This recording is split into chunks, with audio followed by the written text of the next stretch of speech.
And now let's get the angle. Hello, everybody loves the awkward first few seconds of a live stream. No one is currently watching me, but those of you who watch me this back will be like, okay, right. Da, da, da, da, da, da, da, da, da, da. Now I need to share this so that people know. Hello, a person is here. How are you? And now I need to find it. Ah, here we go. I have found my own live stream. That is usually... Okay, that's a good start. Found my own live stream. Hello, there are like 5 of you. I am sat in front of an enormous window, so I'm going to continuously be like overexposed. You can just see how there we go, there it is. You can just see how translucent I am. Hello Josie, how are you? Okay, what am I doing? I'm sharing this so other people can watch it. If I can ever log in.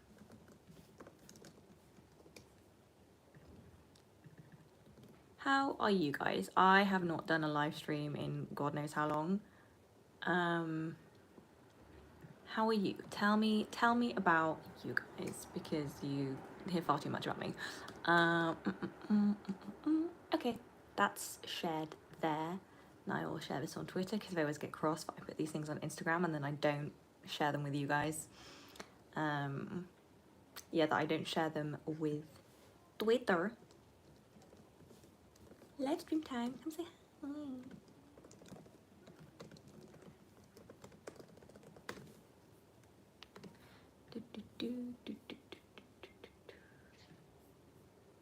And yeah. I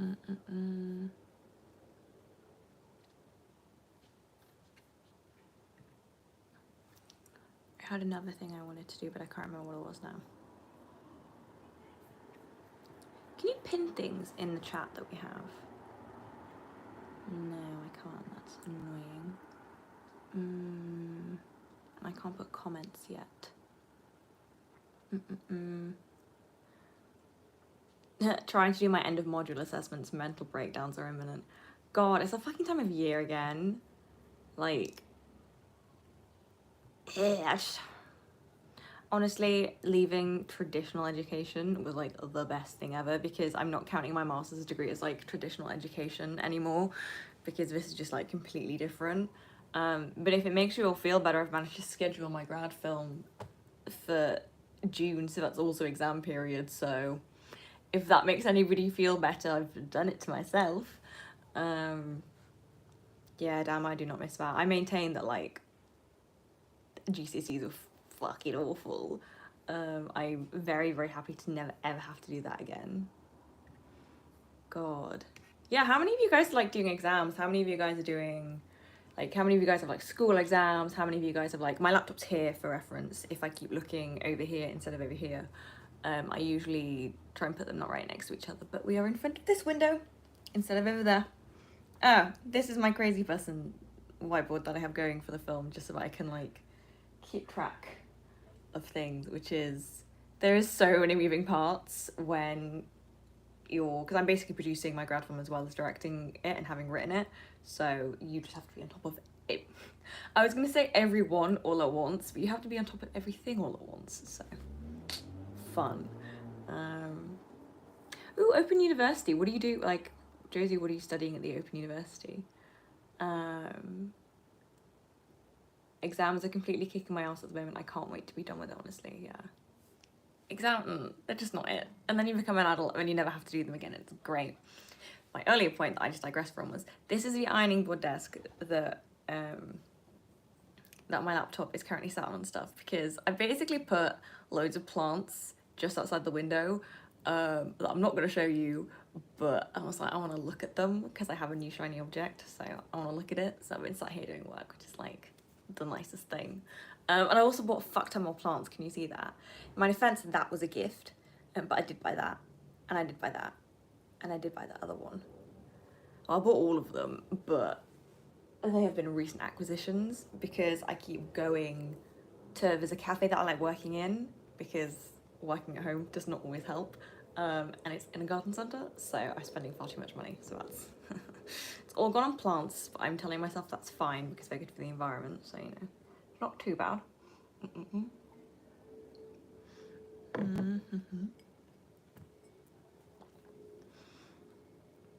Ooh, creative writing. Josie studying creative writing, English language and literature. Oh, that's fun. Yeah. I just like knowing like what you guys are doing, because then it gives so much context to like why you watch like my channel. Like if I understand more about your personalities, it makes more sense as to like why you watch my personality, if that makes sense. And those of you who have joined, whenever you guys join, just give the stream a like. That always helps. I don't really know what that means, but I've just been conditioned to believe that likes are important at this point. So you guys are currently trying to revise for exams. I'm really going to be helpful for that, aren't I? I'm like, yeah, we'll do a live stream that takes way longer than it always should, because we know that I can't help myself. But here we are. I thought I'd be helpful and to do an hour earlier than I usually do, because I usually start these things at like 8 or 9 o'clock, and then we'll inadvertently go on until 10 because you guys ask interesting questions, and then I'm like, well, I have to answer this one now.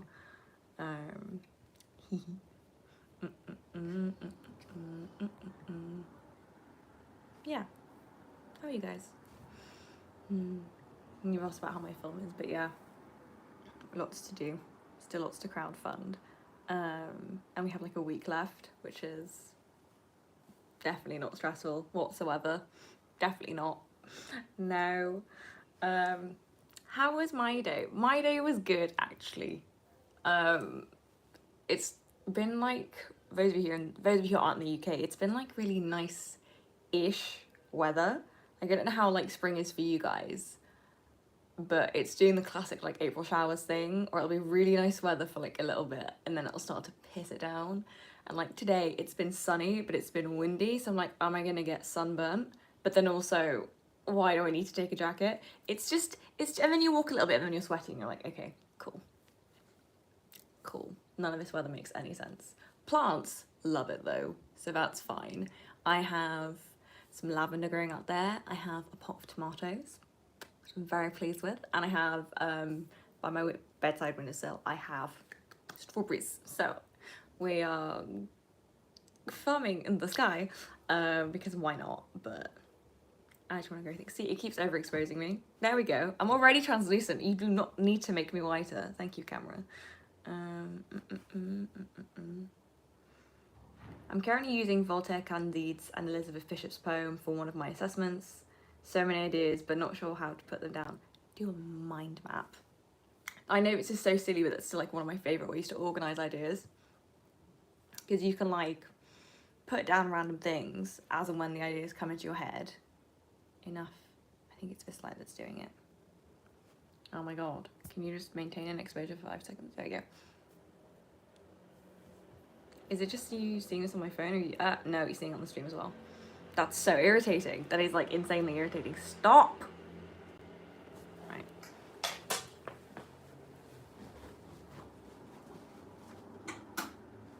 Also, besides the point, I bought these trousers yesterday, or the other day, when I was with one of my friends, and these pockets will exactly, I've been waiting to tell somebody this all day actually, this is so stupid. These pockets like exactly fit a book. Like I'm genuinely impressed with this, it's so silly. It's the perfect size, it fits a book, I was so impressed. See? And they actually fit really well, because I often find, I don't know how you guys find like buying jeans and stuff, they fit here and then they don't fit here, but these actually do, so I bought them in black as well, and they fit books. So I'm like sad that I bought these after I cut my hair, because I just always really wanted to be Kim Possible. So I just have to grow my hair out again, aren't I? But yeah, big fan of these. Wow, what was the point of that? I was changing the exposure and then my mind decided to go other places. Mainly about the fact that, yeah, I can fit a book into my pockets. This has not fixed any of the lighting. Stop. Oh my god. Stop it. I don't understand cameras. This is literally not my, this is literally and categorically not my department. Like, I refuse for it to be my department because I'm just not very good at it. Oh my god. God, right. This is so irritating. Like, for what? Oh.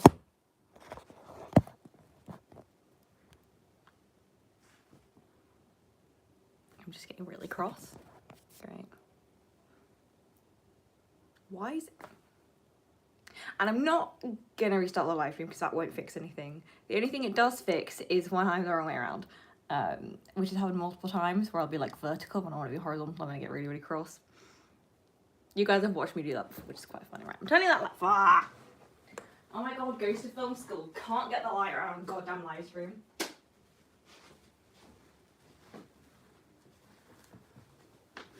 This is so silly. I mean, I don't know what difference this has made. And now the colour temperature's all fucked. I feel like in the past I wouldn't have cared, but now you spend 2 years doing your literal filmmaking degree and now you can't see past these things anymore. You can't let them slide. But yeah. Right, the trousers were from, what is it called? Book.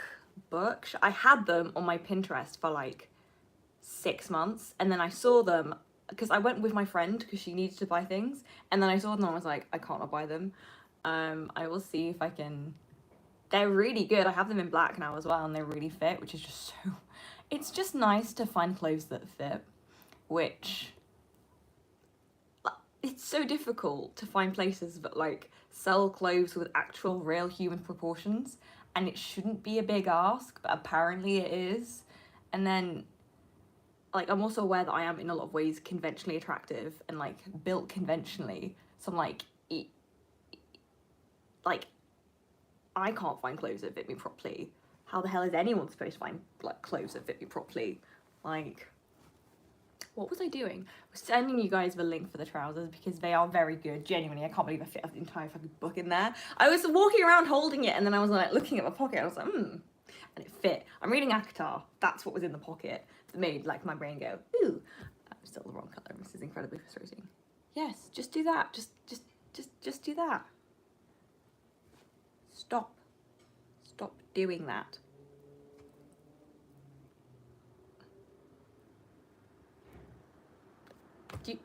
Stop it. Which light sensor is it? It has to be my front facing one. It's really irritating. I'm just gonna hold my hand here for the rest of the live stream while I go and find you that. While I go and find you that. I have Pinterest open twice now for some reason. Oh my god.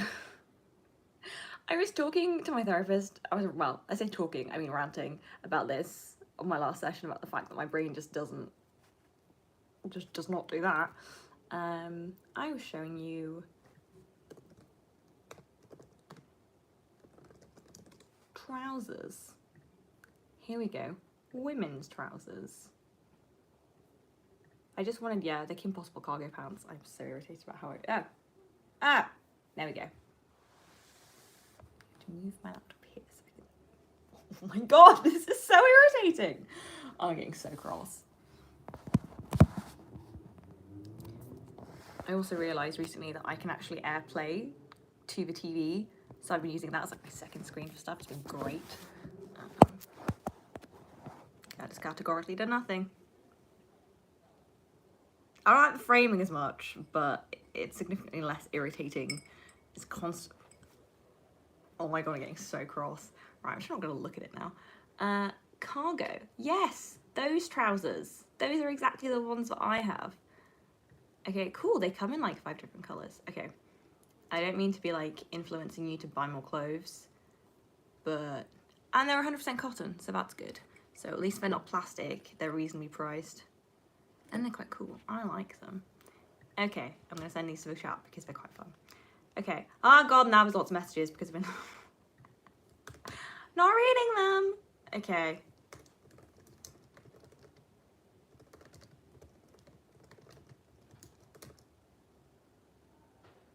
Oh my god, how do I spell?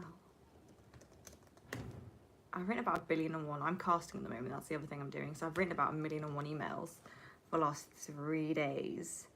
And the like sheer level of stress of sending an email like that with a spelling mistake in it is just no. Or getting somebody's name wrong. It's like the level of paranoia is insane. But you should respect people enough to get their names right. Emma. Oh my god, why is this not working? This is the point where I want to start using the silly filters because it's fun. Ooh. Oh my god, will this make it stop doing the thing? Ooh, that's actually a bit better. There we go. We're gonna leave that like, ooh. That like that. Cool. People have asked if I've seen Heartstopper. No, I have not seen Heartstopper. I can't just do one episode of things. I'll have to watch like an entire thing of things. I'm incredibly eloquent. I'm so happy that you all watch this channel. No, I have not watched Heartstopper yet. The reason that I haven't is I just don't have time. I just don't have time, and it's incredibly irritating because all of my friends are like, Emma, watch it. It's a lot like it's got a lot of themes that you have in your grad film, which is like, I should be super excited about. I want to watch that, but I don't have time, and that is quite painful. I basically don't have time to do anything apart from work until, hence why you're getting a live stream, by the way, until the 18th of June. I leave for Sicily for my friend's grad film on Friday, so I have so much work to do. We're getting there though. It's not that bad, but it's just a lot, and hence my I love the whiteboard I'm obsessed with. I really recommend whiteboards. Oh god, there's so many of you now and I'm not answering your questions. Hello everyone. If you've joined, my laptop is bad, so I'm not looking at you guys.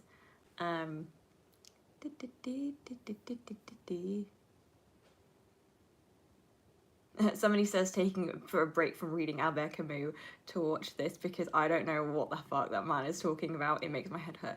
Yes, there are some people I read that genuinely make my head hurt. Like, genuinely get headaches reading them because it's just like, I don't understand any of this. I'm like, is this me losing brain cells, or is this me fusing more connections in my brain? Who bloody knows? Stupid lighting. Oh my god. That's really making me angry. Yeah, man, there's some people who just like hurt to read, and some people who I try reading them and I just get falling asleep. That's why for the moment I have sacked off reading the Dostoevsky Crime and Punishment, because it's just a lot. That's why I've started reading ACT UP, because that does not melt my brain. That is just fun and breezy. I've read like 60 pages. I didn't mean to start it now, but I've like read like 60 or so pages just because it's fun.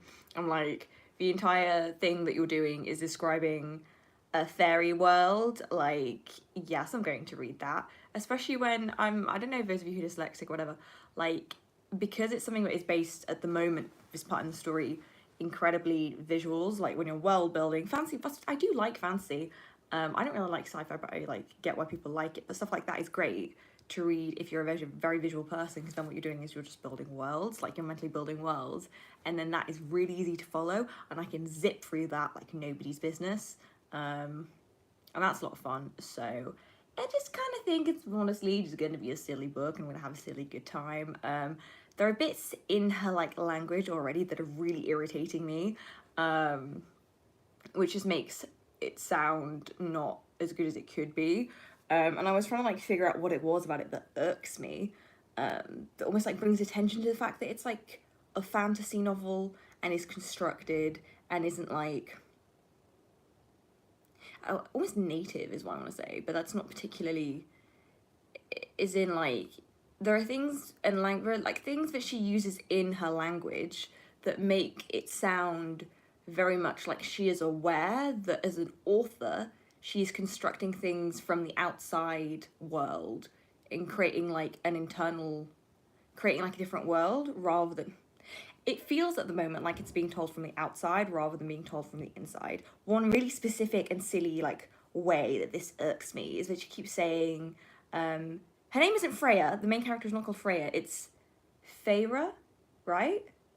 Am I saying that correctly? Feyre, right? I think one thing she keeps saying, and it really annoys me, is she keeps talking about their former manor. Our former manor. Our former manor. The thing is, if you know anything about big houses, they have names. You would name a house that, but if it was a former manor where you had balls and whatever, you would name that. And then you would maybe initially say, our former manor, blah, blah, blah, blah. And then you would continue to use the name of the house instead of having to remind everybody that you had a former manor. Because then it becomes, you other it, then it becomes this like special thing that you need to think about instead of just being like, oh, it was something that was very naturalized. That's more of a word. A normal to me. You instead keep drawing attention to this like, yeah, do you know what I mean? Like, that's annoying me. And then the other thing is, for example, she keeps talking about like high fae lords and whatever. Other novels that I think do fancy really well, they give that sort of term, they give it like a proper noun. Like, pretty sure Lord of the Rings does. I haven't read Lord of the Rings. I've seen all of the films because they're some of my faves, but I feel like to make it not sound as like weird and as corny, you should give them proper nouns, and just make a bunch of words up, which is what she's done with like the name of the actual, like the name of like the lands or whatever it is. But then if you have things like Mortal Lands, Summer Court, Spring Court, I'm like, could you just not give it like a made up name? Because then it would sound real. Yeah, this is just irking me, but it's like, it's a minor linguistic point that I'm sure I will get over, but it just makes me feel a certain way. So that's why I have to kind of accept it on a certain level, that it's not going to be a highbrow amazing thing. It's just going to be fun. Like, and I kind of get the gist that that's the point of it. So we're going to enjoy it. Yeah. When did ACOTAR originally come out? So ACOTAR, by the way, is A Court of Thorns and Roses, for those of you who have not spent a silly amount of time on book talk and stuff, because that's how I found out about it. It came out in 2015, so it's a very, very recent series, which is quite cool for it to have, like, to be as popular as it is. That's pretty fun. And yes, I'm reading them because I am aware that it is a saucy book. That is one of the reasons that I'm going to read this first one and then the other ones. Somebody, where was it, asked me if I've been watching F1 recently. Yes, I have. The other thing is that there is an F1 romance fantasy. Or is there an F1 romance fantasy series? Not fantasy series, romantic series. I have, and I read, because it is like the guiltiest of guilty pleasures, and it is so stupid, but it is so good. It is good for what it is. It is not good. It is not like categorically good, but it is good in terms of like, I'm getting from it what I want, which is just for it to be funny and for it to be enjoyable. Yeah, I watched, with one of my friends, we watched the race on Sunday, Miami. It was like Americans on steroids. It was pretty funny. They kept like giving them like cheesy police escorts, and like, why were people wearing the American football hats, helmets, there we go. Yeah, I was just sad when Schumacher drove into Vettel. That was quite sad, but it's fine. Yeah, question, was Miami a temporary track? Also, I have a theory that there is a direct pipeline from being a One Direction stan. A directioner, shall he use the proper noun? I really hope I'm using proper noun correct, so I'm looking like an idiot. But there is absolutely like a One Direction to liking F1 pipeline. Absolutely. Like, I am convinced this exists. And I also enjoy that everybody has got into it at the same time who's like my age, so that's just like, this is just so stupid. I think my brother got into it like this time last year, and then one of my other friends is really into it, and that just makes it, and I'm getting one of my other friends into it. I'm like, it's fun. You like learn all the words, and then you're like, oh, I know what a fucking DRS zone is. Look at me. And it really doesn't help that, no, it really does help that some of them are so easy on the eyes. It's just like, you just look at any picture of Charles Leclerc and you're like, this man also drives around in circles in a car really fast. How? But enough about that.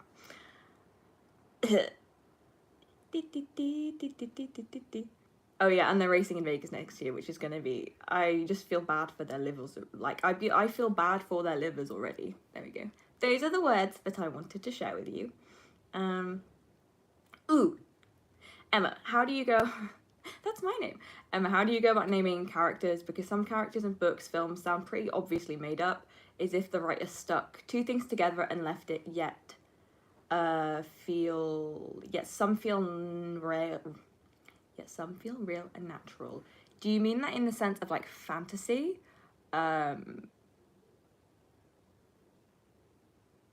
Because that's actually such an interesting question. I don't know.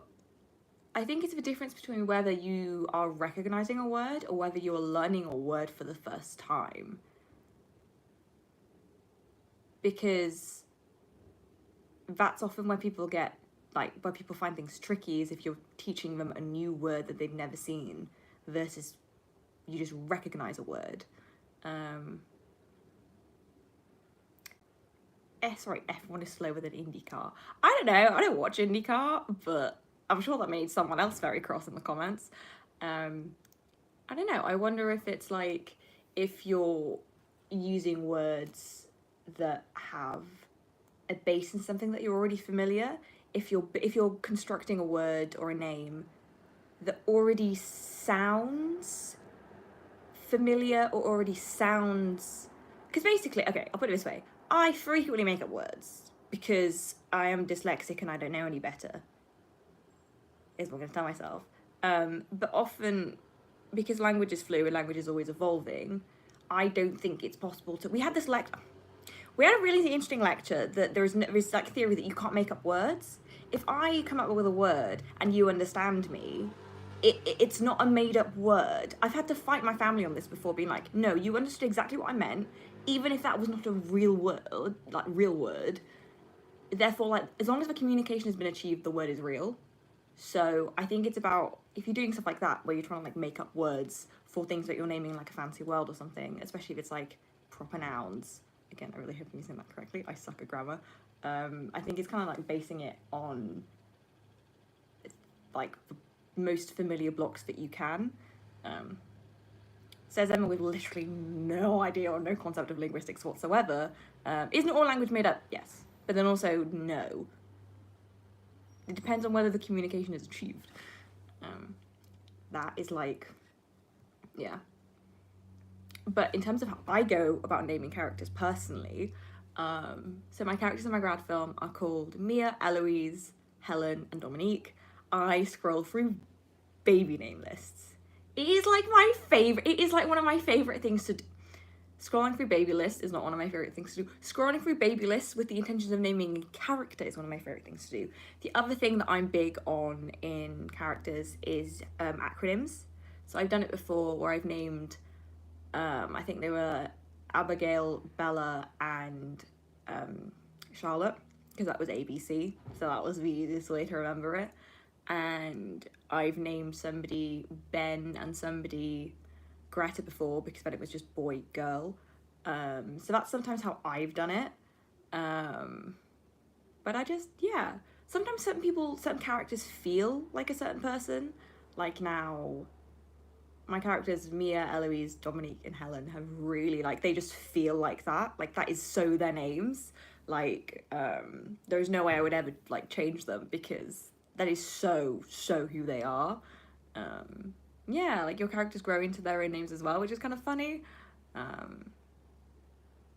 Yeah, but the scrolling through baby name lists is a big one. And, like, I've done that since I wrote fucking fan fiction, for God's sake. Like, that's like a fave. That's like a standard fave. Yeah. I know very little about writing novels because I write screenplays. So I just kind of get to skip to the bit where I'm writing dialogue and action and description, which, yeah, that's kind of all I'm good at doing. So it's a good thing I'm in film. Jess says hi, hello.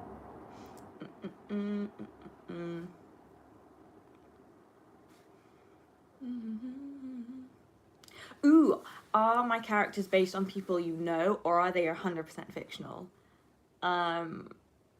They're not intentionally in any way based on someone I know. It's not like I've taken somebody and gone like, I will mold this person, you know, I will mold this character in this person. I haven't done that. But I find that whenever you write a character, like, those it comes from somewhere, right?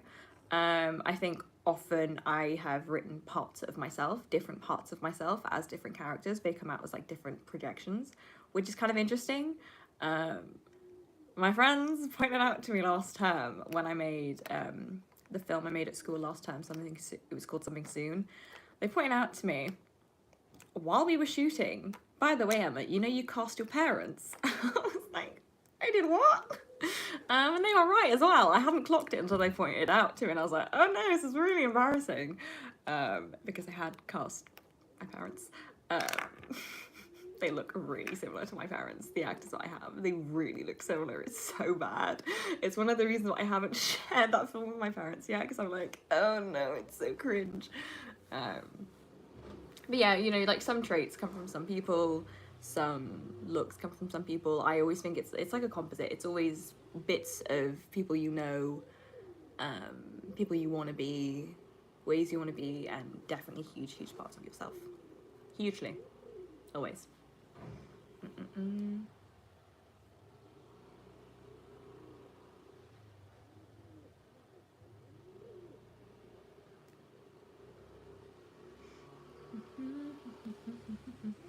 Ooh, also, what you're saying is true. The dictionary is effectively just a way of legitimizing language, but any communication, whether verbal or non-verbal, is real if it can be understood. Yeah, that's kind of like how I categorize. That's kind of my take on it too. And I think that's why Urban Dictionary as well is incredibly useful, because everybody can. My mother uses it. In a professional setting, in an academic professional sense, she uses it, because formal dictionaries take for fucking ever to add anything to. I've been having French lessons for a while.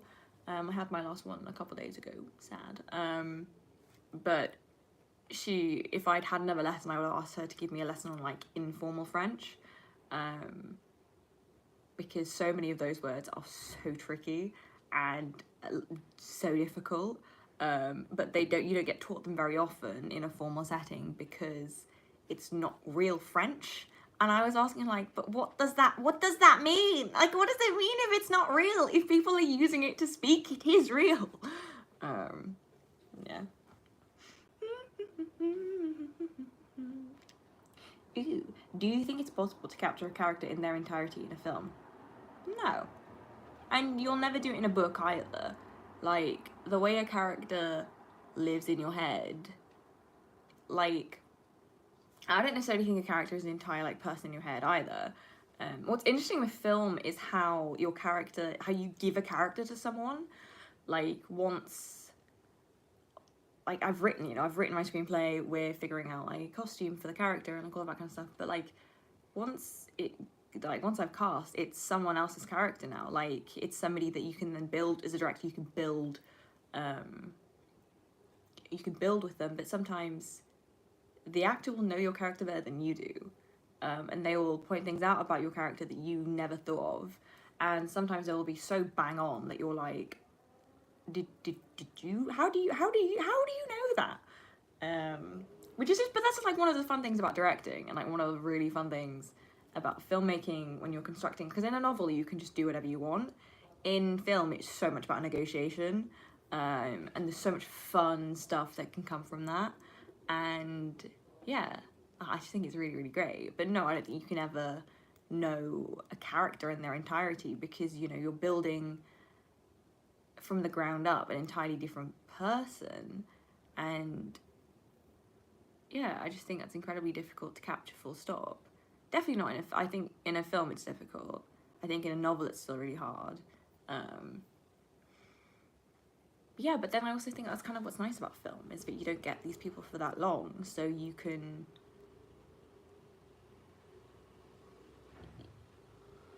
only really get a sense in passing of who they are, and then maybe hope that you would get to know them better, or something like that. Like,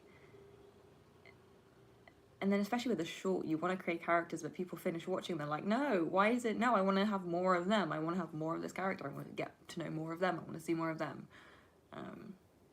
Yeah, we'll see. Short films can always be proof of concept for a feature, which is like an endlessly exciting thing. We're not doing too bad on the crowdfunding front as well. We've got 3,500. We need 10. Well, the goal is 10. I think that is linked. That link is still all over. The link for my crowdfunding is still all over all of my socials. I'm gonna put it in the chat if you're interested. We were having, so my friends have told me that I need to tell you guys, like, why. That's one of the reasons that, like, we're asking for as much as we are for a crowdfunding, because, like, film is expensive. And I know that, like, you know, people say film is expensive and then you're like, okay. Today we got a kit list back just for camera things, and it was 18.5 grand as a quote. So we were like, no. There's a couple of mistakes in it, not unfortunately, so they can fix that for us, which is really nice. But yeah, man, 18.5 grand, and that was not everything that we needed. So filmmaking is expensive. If you do kit rental, generally it's like a normal price is about £1 grand a day for kit, which is fun. And as well with mine, we're like paying everybody's flights, and we're paying for, like, you know, all the accommodation, all of the food, because it's just it's just nice to treat people better. And, like, if you can, you should. And also it's like, then we can treat our actors better, all that kind of stuff. Yeah. Who is on my shirt? Sarah Styles. Of course it's Sarah Styles. Who else would it be? I seem to always wear, like, the same, like, 5 shirts. It's like, I say, like, literally wear the same 5 shirts for all of these live streams. How do they expect students to afford all this stuff? Are you British or English? First of all, British and English are kind of the same thing. I am neither. I am Belgian. Second of all, so school give us 4.5 grand equity, which means that they also get, like, a copyright stake in your film. You can buy school out. I don't think anybody ever does unless you get, like, an insane amount of money. Most people raise money from crowdfunding, which is what I'm also doing.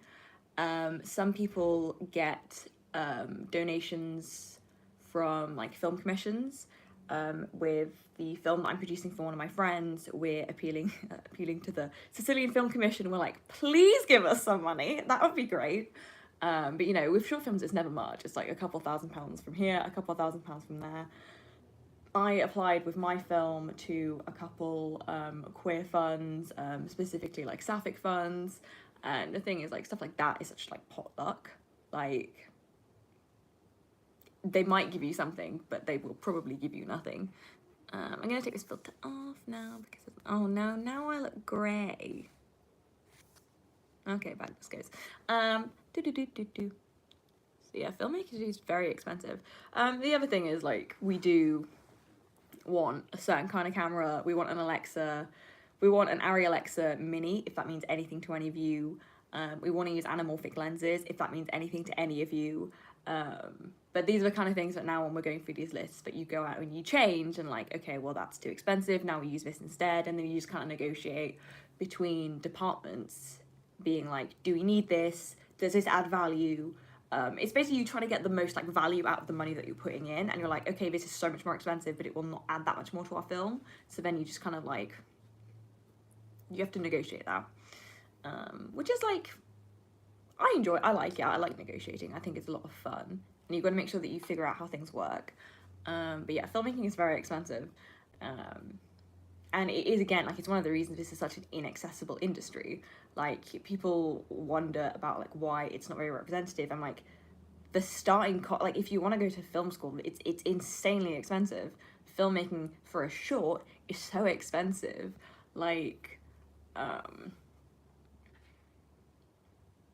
Like mine, for example, is going to be about £20,000 to do my short film, and that's calling in a lot of favours.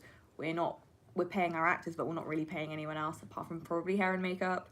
And that's, like, yeah, that's not paying anyone, because everyone that's on the shoot is a student and they're friends of mine, and this is, like, the favours we do for each other and stuff.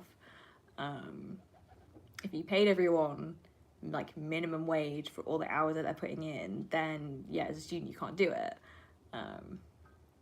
Yeah, it's very expensive. So my Kickstarter for my grad film is linked absolutely everywhere. And yeah, it's not going to be online, by the way, until like 2024. So if you would like to watch it, please do donate. Yeah, you can watch it for like £10. So that's like your cinema ticket. Ooh, Philippa, where is your watch bracelet from? Thank you. This is from Anna Louisa, who I've worked with them before, but they, like, I just really like their stuff. My watch is Angeline, but I bought it in TJ Maxx 7 years ago for $15. And I'm so pleased about it because everyone's like, where's your watch from? I'm like, it was $15. And I can't remember where this bracelet is from, but it's sparkly, but it wasn't very expensive. I think it was like £50 or something. It's very fun. I like it. I like shiny things. Wow, Emma likes shiny things. Everyone's really shocked. Do I still speak Dutch? Yes, I still speak Dutch.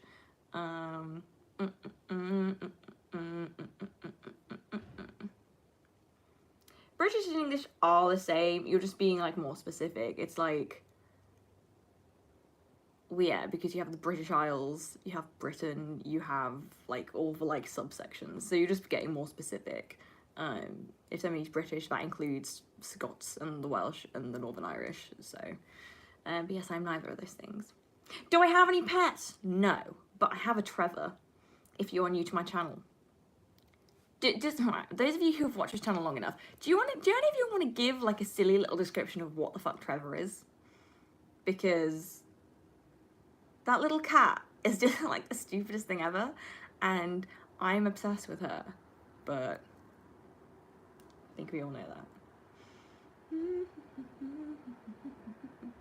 Trevor is like, so Trevor, for any of you, those of you who have ever wondered, Trevor is not our cat. Trevor lives in the village. Trevor is a lazy dude. So in our little hamlet, we've talked to the neighbours. Trevor does not belong to anybody. Trevor is her own woman. Trevor may also be a he, but jury's still out on that one. So Trevor doesn't belong to anybody, but everybody feeds her. And she's semi-feral. She enjoys the finer things in life because we all apparently give her wet food. So we're like, okay, this cat is living very, very well. I frequently buy Trevor toys because it's just funny. But so does everyone else.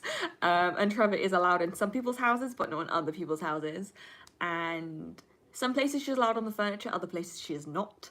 She frequently likes to sleep on the sofa we have outside on our terrace. It's always covered in cat hair, so that's great. The last time I was in France, she broke into my bedroom at 5 in the morning and got into my bed. I don't think I've told you guys this because I haven't finished that vlog yet, but she got into my bed, and that was where I had to draw the line, and I had to pick her up and put her outside. But yeah, this cat is, for something that is semi-feral, she's loves attention and I think just desperately wants to be loved. So that is what I give her, is love and affection, because I just want a cat. I just really, really cannot wait to the point where I'm stable enough in terms of finances and a relationship and a life, and I can just get a dog. I'm really looking forward to when I can get a puppy. Will it be soon? Absolutely not. Will I enjoy it immensely whenever that time will happen? Yes. Okay. That was important for me to tell all of you, so. Because of the Harry shirt, did you try to get his One Night in London concert tickets? I'm away. I'm not here. I was so angry. I'm not here.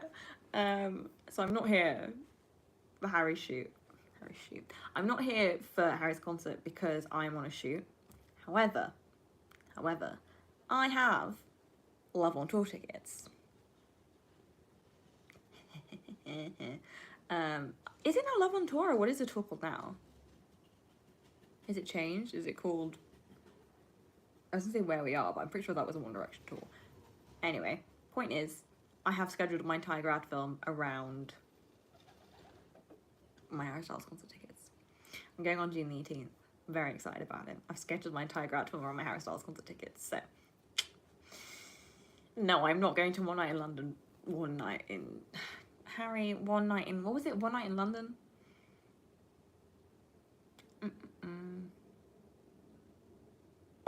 I am going on the 18th, and I'm very looking forward to it, so... I'm going to see him in Manchester. Can't wait. I have a feeling I'll need to camp out. Are you in the pit? If you are, then yeah. But I feel like that's probably going to be worth it, though.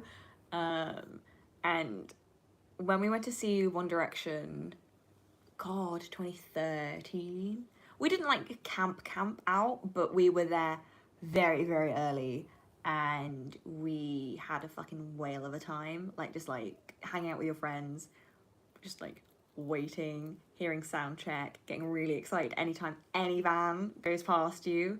It's an experience. Like, you just got to do it for the right person.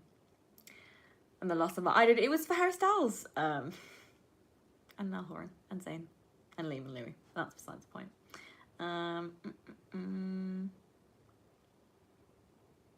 Okay, if you're in the pit, then yeah, camp. Get as close to Harry as possible. Do your thing.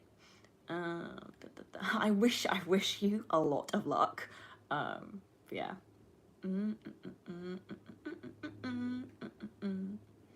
This is Vanessa Make when I'm scrolling through your comments. What do you think is more important in a film, aesthetics or plot? For me, only God Forgives is some of the most Kino stuff I've seen. Do you mean Kino is in like the German word for cinema, or did you mean to spell king? Not shaming. Only God Forgives. Oh, it's a recent film. Aesthetics is fine, but you need plot, because otherwise why are you making a feature? Otherwise you're basically making a montage. It works, you know, aesthetics and that kind of stuff works a lot really well with shorts. But there is this whole like short film curse, being that if you win big with a short film, you never win big with a feature. There are exceptions, but that's like the general rule. And generally it seems to be, because a lot of the shorts that win big are often the more abstract ones, or the more the ones that push a lot more like filmmaking, but don't necessarily then do the most for plot and character. And those films are very difficult to turn into features, because like, what are you going to look at for like an hour and a half then? I don't think I would sacrifice plot for aesthetics, because I don't know, but it depends. Like, again, it's always a negotiation, and I also don't want to make a film that's ugly. Like, unless it's deliberate. Like, I want to make a nice film. Like, I want it to be pretty. Like, I want to enjoy looking at it. Like, I think you should have both. But it depends to what ends you're sacrificing one or the other. And I think a plot needs to be more important for a feature, because otherwise, like, who am I being emotionally invested in? Like, if I'm not emotionally invested in your characters, if I'm not emotionally invested in the plot, like, what am I getting from this? Why am I watching it? Who, like you want to get emotionally hooked on it, and then like, who am I supposed to be emotionally hooking onto? That is, yes. I think those are my thoughts. Cool.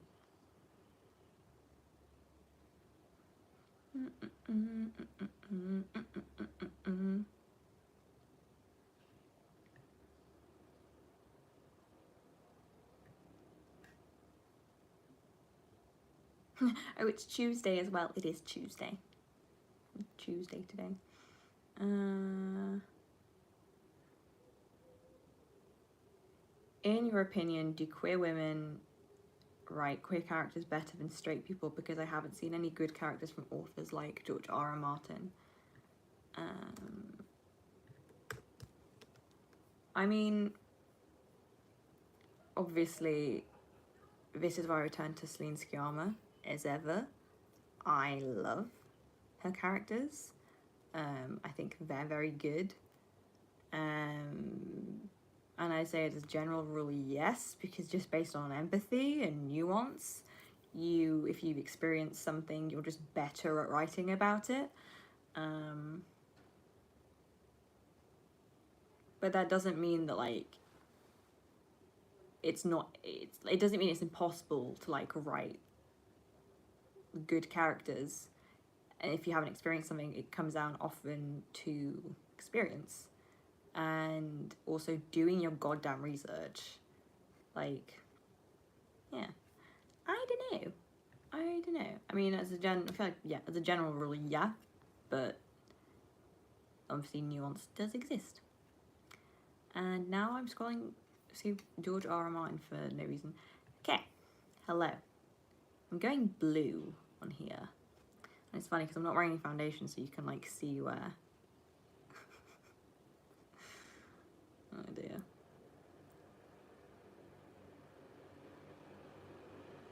Have I read any of the Robert Langdon Dan Brown books? Yes, I read all of them actually. I read them when I was a teenager. I have always really enjoyed those books.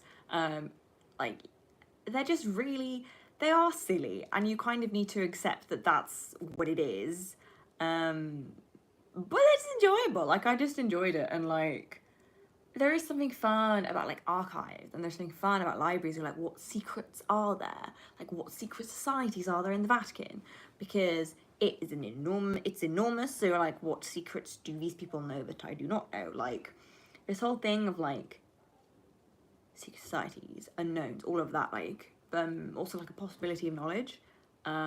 So interesting. It's a lot of the reasons people like things like Secret History. It's again one of those things.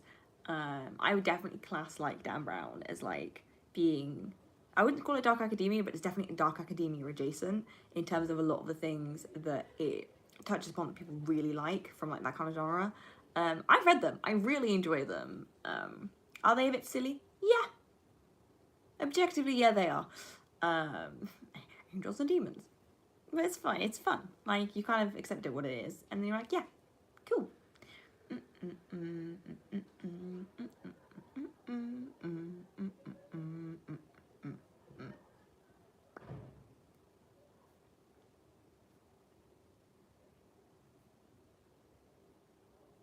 See, this is back to the thing where you guys ask really good questions, and then I get incredibly sidetracked. We do need more queer lit with happy endings. Thank you. That's why I wrote my grad film that way. Have I been watching Gentleman Jack? What is Gentleman Jack?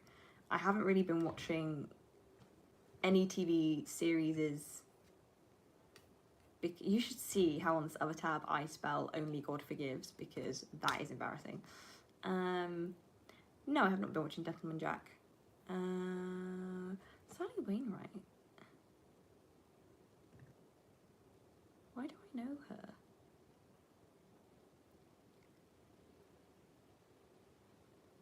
Why is her name so familiar? Sorry, that's the person who's she written?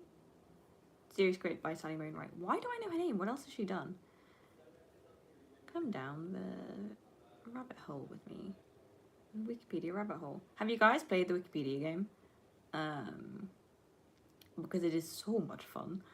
And it's like a silly, like I don't know why it's fun, but it is. No, I don't know why I know this lady. No, I haven't been watching Gentleman Jack, and can somebody tell me what I just said, because it's gone, and it was, I swear I had something important to say. Literally, what did I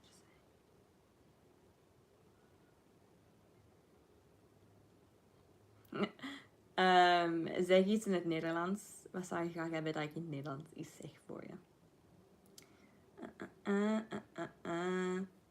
Is your film a coming-of-age story, or are the characters adults? They're teenagers. So the main characters, Mia and Eloise, are 17. Like 17 turning 18. And I haven't read Gentleman Jack. I haven't watched Gentleman Jack. And then it's with their mums as well, who are both late 40s to mid 50s.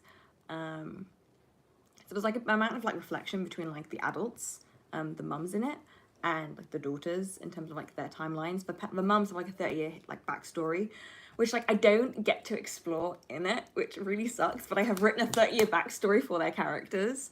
Yeah, it's a lot about like coming of age and like understanding who you are, and like a good old hates to lovers up, because who the fuck doesn't love that? Like, I feel like it is fairly simple as a story, but I just felt like at this point in me existing as a creative and as a filmmaker, this is just like, I wanted to tell something simple but do it like solid. Because if I can't like get something simple right, why would I try and overcomplicate things? So that's kind of like the aim I've gone with. And yeah, I guess the story is inherent, like, isn't necessarily completely original, but the fact that it's, you know, woman loving woman sapphic representation does actually make it special, and that it's a happy ending does make it special, and that it's not like shot in the male gaze makes it special. Do you like think about it? First, I was thinking about this. Heartstopper has been a great success, right? It's also written about two gay boys. Why do you always start with writing things about gay men first? Often because, like, it was never going to be written about two teenage girls first, was it?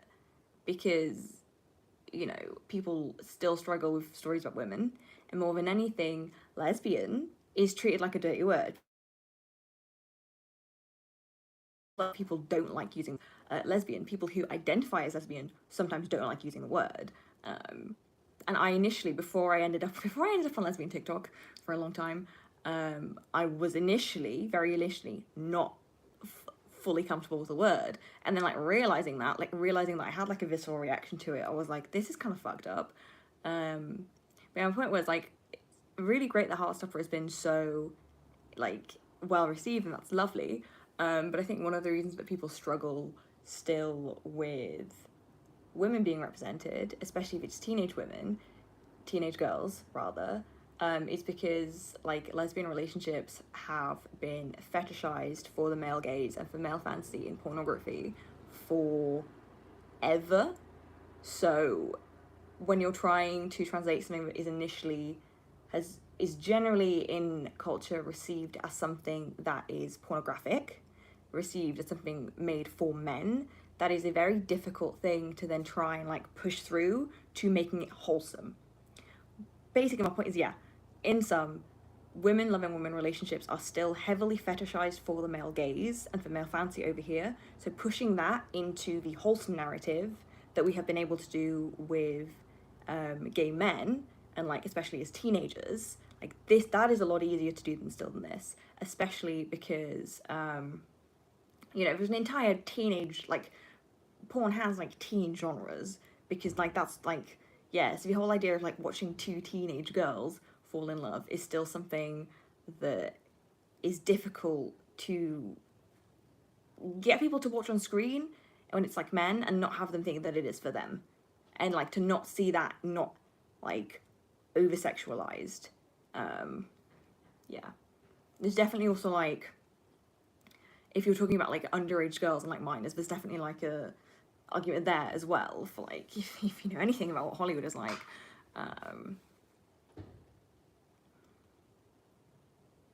Yes, I've been thinking about that a lot. It's like, wow, you wonder why it's so difficult to get good woman loving woman representation, especially because then the big people who, you know, the people we can get serious film financing from and stuff are, drumroll please, who knows the answer in the comments?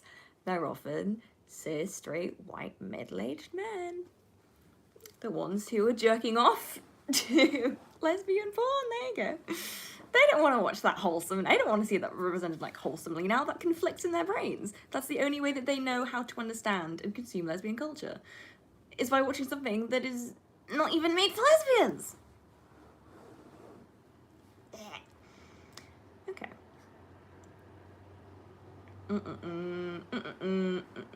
Have you read any books about women in more traditionally male genre? I can't read. Have I read? No. Have I read any books about women in more traditional male genres like war stories? I think stories on women in the military focus on characters rather than the war, where stories focused on male soldiers are more combat oriented and don't have much character development. Interesting. I have read half of War and Peace, as many of you know. I feel like the Song of Achilles kind of count. I'm gonna count it. I guess in a way it just speaks to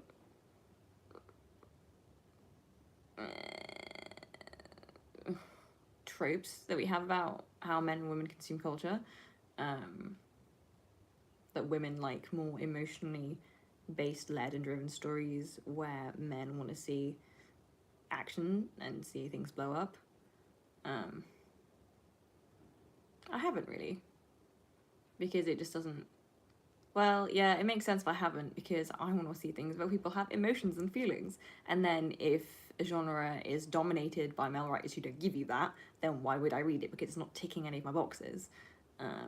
If you have any recommendations, I would like to hear them.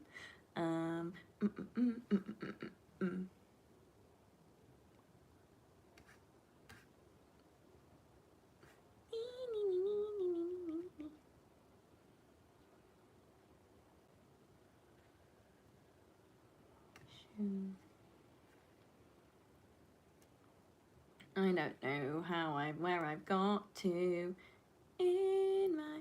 Have I read Lolita? No.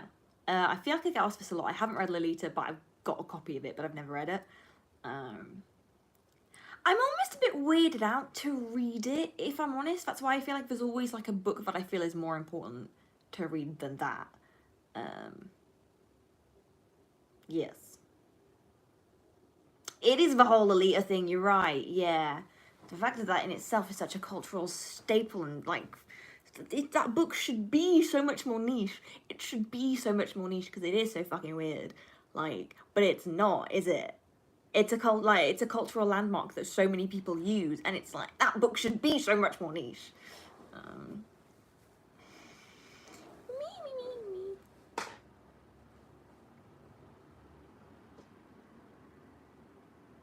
Do you find any problems writing your film in English since it is not your first language? Were you able to capture your thoughts as they are in your head? English is my primary language, it's my dominant language. It's not my mother tongue. It's not that I didn't speak English till I was 5, but I didn't really speak that much English till I was 5. But like, my entire education has been in English, so it is my dominant language, so no. If you ask me to write shit in Flemish, it's not happening. Like, the dyslexia then just becomes the most obvious thing you've ever seen in your life. So that's not happening. Like, why would a language use so many I's, J's, K's, and W's, and Z's, and Y's? That is so many of the letters that do, a lot of the letters that do that, they're the really bad ones for it, so. I feel like I'm less dyslexic in French as well, which doesn't make any sense. I'm most dyslexic in Dutch, then English, then French. And I think it is something to do with the, like, using of, like, vowels and, like, rounded letters. Just in terms of, like, dyslexic, in terms of, like, how difficult I find it to read.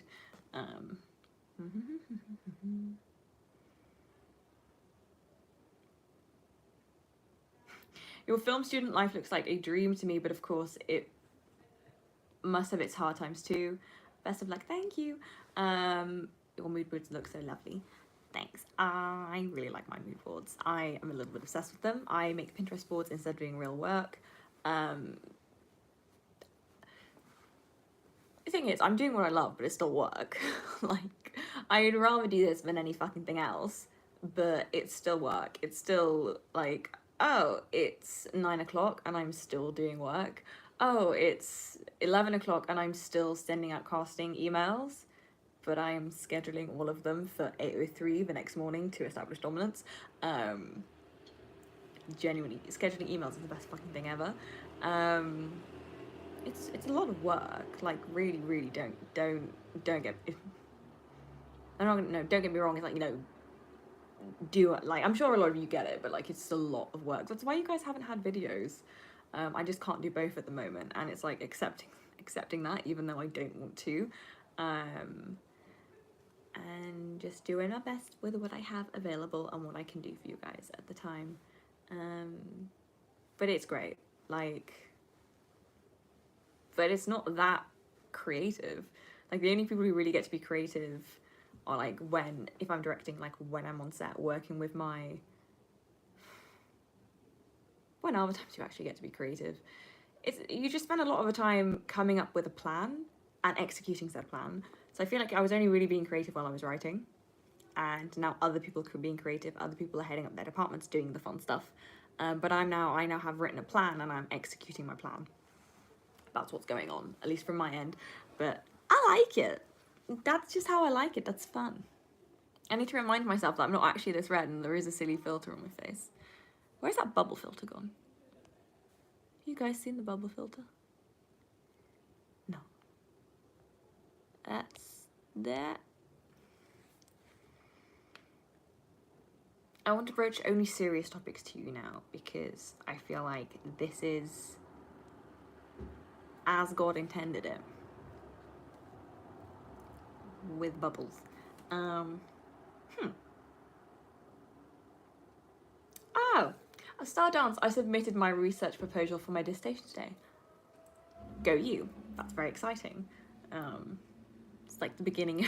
It's the beginning of like one of the big things you have to do though, but you know, we always have to start somewhere.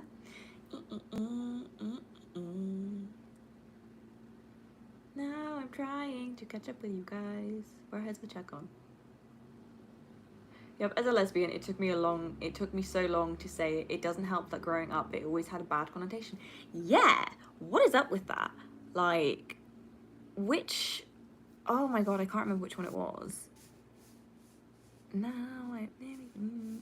Yeah, you know what, I'll be pink instead of being grey. What is it? It's like a teen movie that was like, I've got a big fat lesbian crush on you. It's fucking Mean Girls. Yeah, it's the whole like, I've got a big fat lesbian crush on you. Yeah, lesbian was used as a really like dirty word. Like so before I boarded, I went to an all-girls school for 5 years. And yeah, I don't know. I never got the sense of anybody being as homophobic as I know the boys were being at the boys' school down the road. But like, I don't think there were very many out girls at my school. I don't think so. I know a lot of people who came out later, including myself. Kind of. If anybody ever point blank asked me, I would never have lied. I have vivid memories of at school. Somebody once point blank asked me, Emma, are you a lesbian? And I said, no. Should have followed it up with, are you bi? I would have been like, yes, but she didn't, so. Yeah, I don't know. I feel like that was more, that's just survival tactics at school. Yeah. But I guess maybe the homophobia would have been less obvious because girls aren't necessarily physically violent where guys are at those kind of ages, so. Yeah, I don't know. And then that's, I guess, the thing with being bi as well, is I could like hide it. Because I did have a boyfriend for like all of year 11 when I was also just more figuring out my sexuality, so I kind of could like hide behind that. And then nobody would be accusing me of being a lesbian. Yeah, because the concept of what bisexual was also just like not there. What is this, like 2013, 2014? Yeah.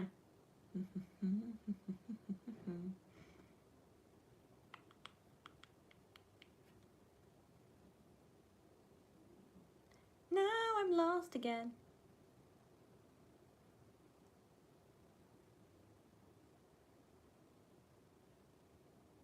Somebody just commented men. Yes.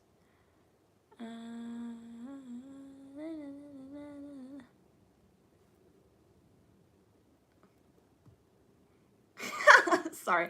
I think bi women are thought of as being default promiscuous, which is fine. I'm actually very promiscuous, but bi women are thought of not being capable of committing to any person, male or female.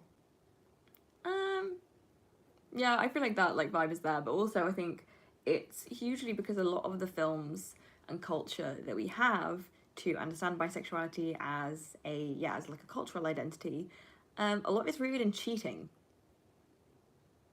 Like how does that make us all look if the experiences people have in terms of like media that they've consumed about bisexuals like based on cheating? Well then we're all gonna come off as like unable to commit promiscuous and stuff like that. Like I think it's a lot about people just not having a deeper understanding, which again is why like visibility is important, why diversity is important, why inclusion is important, because yeah, otherwise people just say dumb shit and it's like.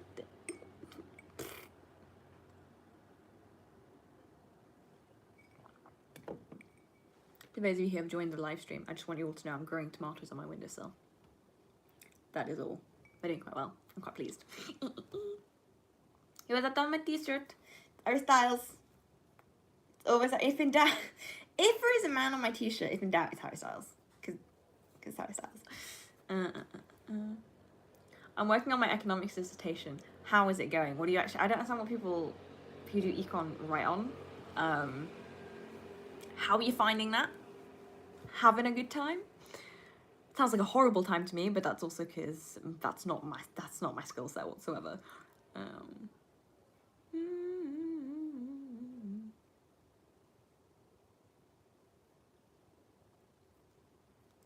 once again lost in the chat. My friends tell me off when I do this, but like the humming and the like annoying little singing. This. Why does this exist?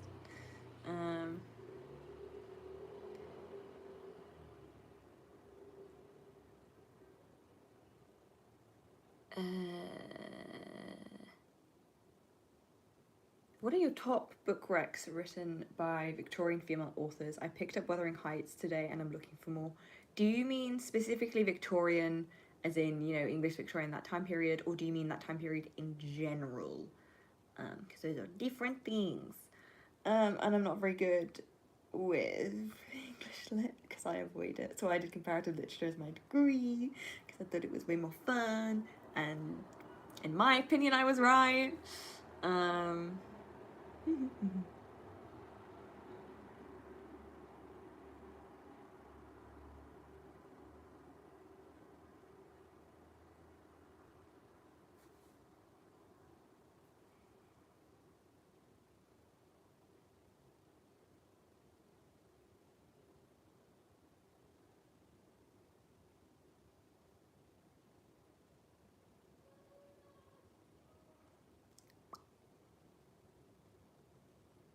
Natasha is hoping to submit her actual dissertation tomorrow. Good luck to you. That is also fun. Yeah, I said this at the beginning of a live stream. But God, it's May, isn't it? I submitted my diss in May, so, and now I'm trying to. And now I'm trying to do my grad film in June. If you guys haven't checked out the Kickstarter, please do.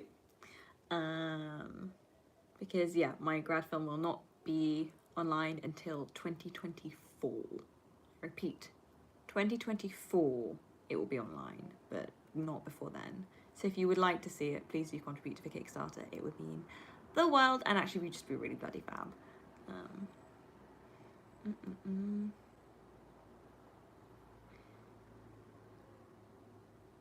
Can you have extreme social anxiety and be a director? For context, most of the director, you need an ego.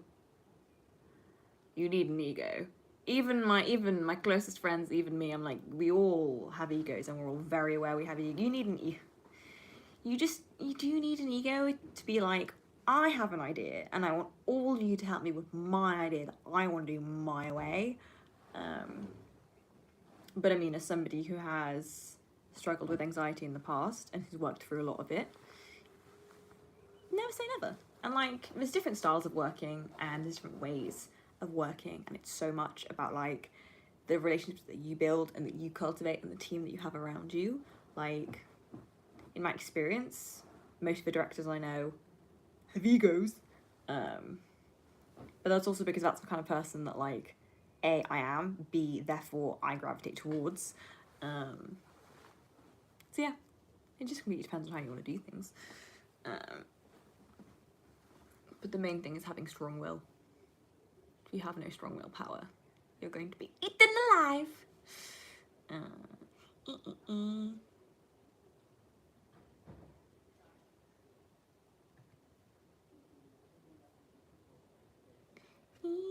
Why does the chat always go so much faster than my brain does?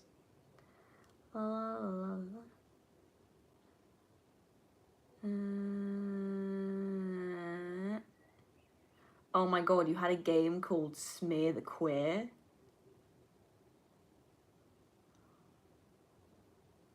What were the terms of this game? Oh my god. Boys are rough, man. Damn. It changed a bunch, and even in ways we didn't pick up on. We had a game called Smear the Queer, and I don't think it even registered what it meant. I'm sure when you're young, you don't clock, like, you just don't clock what that is. Like, you don't. Damn, that's so rough. Like, why did the. Where were the adults? Like, where were the adults in this situation who allowed that to happen? As a current KCL student, do you have any recommendations for societies to join? Not particularly. I was in fashion soc when I was a fresher, but that just meant that they put us on the. Look, society is a real affront for drinking. You just want to choose the kind of theme you would like to drink around, whether it is a sport, whether it is something else. Yeah, we are just in fashion soc. I literally don't think we did anything to do with clothing whatsoever. We just got put on lists for clubs, and that was great. So. I had a lot of free nights out of it, so.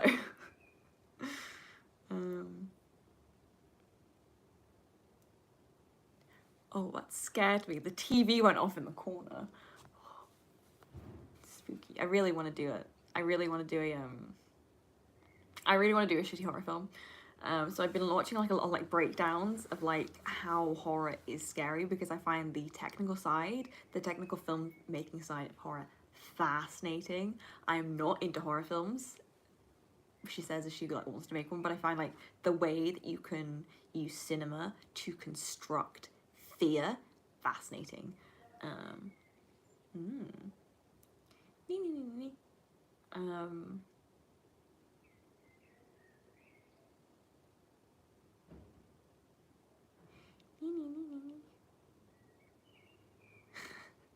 What's your opinion on the monkey gaze and all that it engenders? When your birthday is in May, but you can't celebrate until after your assessments. Someone who has a birthday in April, I feel you. Like, trying to organise a birthday party. I feel you. It's fucking awful now, isn't it? When you're like in your last year. Nobody wants to go out, because everybody's like, we can't go out and get drunk because we have so much work to do. And then nobody wants to celebrate, and you're just like all miserable. So please spare a thought for those of you going through birthdays while it's exam season, because that shit sucks. That shit sucks. Ah, the chat has jumped. Now I'm lost.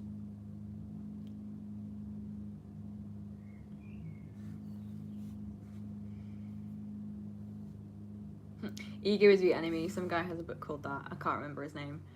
I don't necessarily think ego is the enemy. I think it's about how you manage it and how you let it affect other people. There's a difference between having an ego and being a dick, which some people don't understand, that I've worked with don't understand. I think, yeah, you need to be a certain kind of person to feel like you can drive an entire production in your vision. Like, how much of a cunt do you have to be like, I have a vision that I want you all make happen? Because like, if you're a novelist, you can like tippy-tappy and bring your like vision into fruition by yourself, and like, you know, you don't need to ask anything of other people. To be a filmmaker, you need to ask that of other people. To be a student filmmaker, you need to ask that of other people for free. Like, yeah. I mean, with film school, it's fine because you're... Look how warm my face is. Like, with film school, it's fine because you're basically trading favors. Like, people that I'm working on mine, I will be working on theirs. And that's kind of like, you trade off like that. Yeah. But also, it's like, you know, why do you think there's so much men in this industry as well? Because...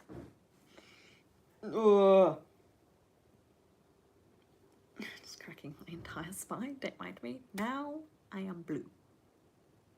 I am blue. Luckily, I managed to get my housemates to watch Bridget Jones with me on my birthday last week. A classic. A classic. And also now in retrospect, her life is not that bad. Bridget Jones's life is really not that bad. She had a great flat, great friends. Again, we're being peddled that if you do not have a boyfriend, you are incomplete.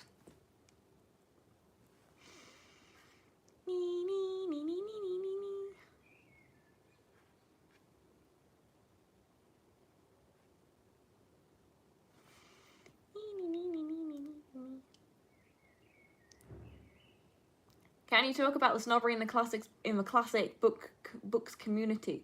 There is a classic books community? Yeah, it's pretty obvious. It's shit like that is gatekept. If you like, because it requires extra effort and because it's often taught in certain kinds of institutions, that shit is gatekept and it's made elitist. Like, people think that I read classics, I'm so intelligent. I'm like, great, good for you. You're not though. Like, it's something that people are often scared of because it just requires, in my opinion, just a little bit more work.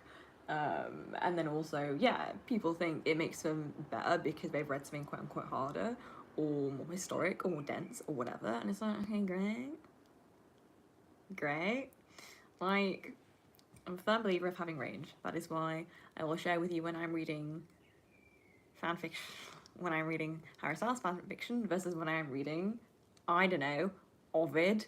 Like, the thing that people forget is that Susan Sontag wrote a really good essay on this about high and low culture. Things that often start out as low culture will over time become high culture. So look at pop art, for example. Things that at the time were considered really trashy and really lowbrow may eventually ascend to the highest reaches of intellect. So I'm like, okay, great, you are reading something that you think makes you really smart, but like Shakespeare is a great example of that. Okay, you think you're so intelligent, but peasants watched Shakespeare. It was funny entertainment.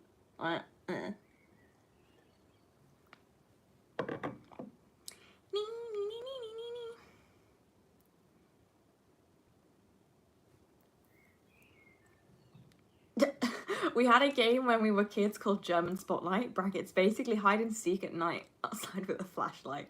And it didn't dawn on me until it was, what it was from until I was in Germany, until I was in Germany and proposed we play. That is quite bad, but also pretty funny. Yeah, kids things just do things without context. That's so bad, it's pretty funny.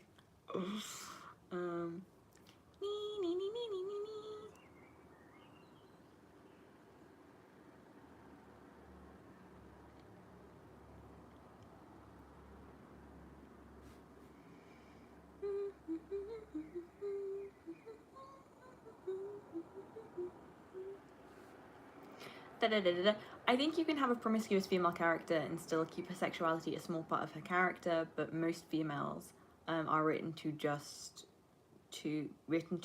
who they sleep with and not what they do. If this is back to the like bi representation and the fact that a lot of them are shown as cheating, the point is that then it's about morality being assigned, and most of us agree that cheating is wrong, or people just don't seem to understand things like polyamory. And then, yeah, you assign a moral value to it, which is bad because it's different, right? And again, people like casting like bisexual women as promiscuous because, again, that makes them bad. But I mean, you can completely have a character who sleeps around and like that has no influence on whether they're a good or bad character because that is one of these things that shouldn't influence it shouldn't make a difference. But people like assigning morality to things, and the moment you deviate from any kind of norm, it's in the word there, deviant. A deviant is somebody who does not behave in what is like normal. And yeah, then you assign moral value to it, and if you're doing something that is not easily understood or easily recognizable, it must be wrong, and therefore it must be bad because it is different. And you can say that for a lot of things, like, yeah, the word deviant is such a good example of that. have now no idea what I was talking about.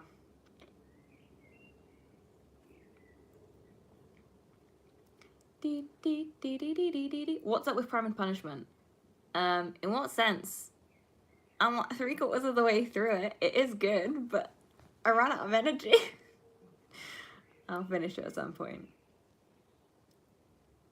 What is the worst classic book you've read and why is it Paradise Lost? Correct. I will. You could not pay me, like you couldn't pay me to read the rest of that book. Again, it's people like Dave. Sometimes things are so hard, and sometimes things are so painful to read that people decide that means it must be good. We talked about. How did I mention this? I mentioned this in a video recently about like Foucault or Judith Butler or like Homi Bhabha. Like that shit is so difficult to read that therefore it must be good because I suffered hours and hours to read this. And if you don't understand it, it means that you're an idiot because I definitely understood every single thing that I read.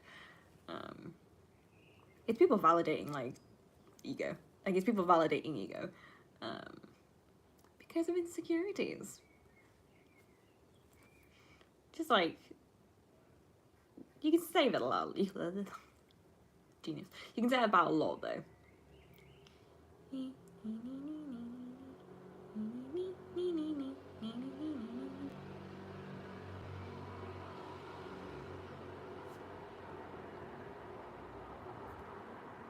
Oh my god, who is an actor? Actress, I would do anything to work with Florence. No word for my name out. Florence Pugh. Oh my god. I desperately want to work with Florence. I would desperately like to work with Florence Pugh. I think she is insanely talented and I just think she seems like a lovely person. Girl is reigned as well. I'm like, yeah, I would really like to work with her.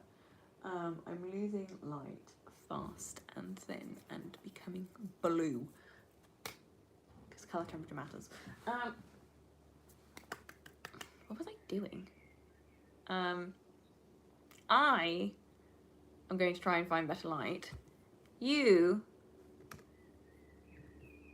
can have a look at that. Okay, cool. Have I seen the trailer for the film that's coming out? Yeah, the one with Harry Styles in it? Yeah, of course I've seen that. Of course I've seen that. Do you even...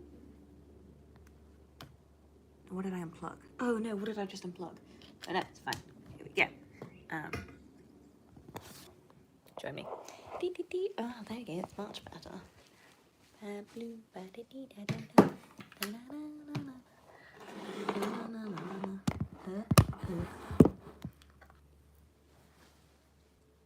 You guys good though? Don't judge the ironing board desk. It has done me well. Okay, like how do I frame this without... Now, see, usually my cable is on the other side.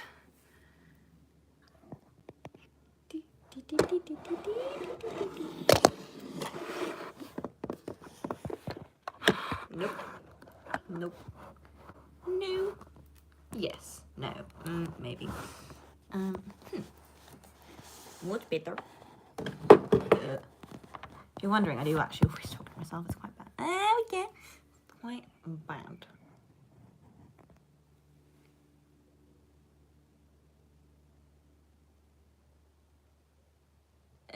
Sorry, it was something about sex scenes. There's a lot of sex scenes written by and executed by men. No wonder you don't think they're realistic. Because men just want to copy what they've seen in porn, which is also not real. Don't move it, don't move it, don't move it. Yes. Hello. Oh, my water.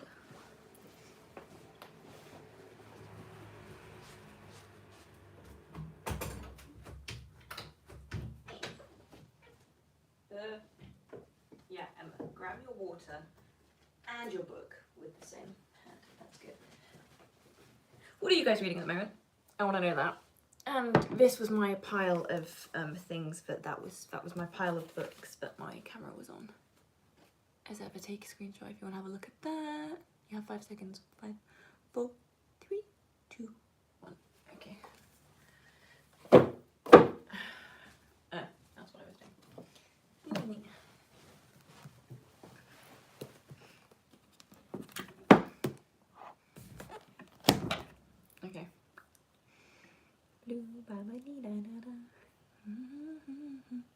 A bot, yes.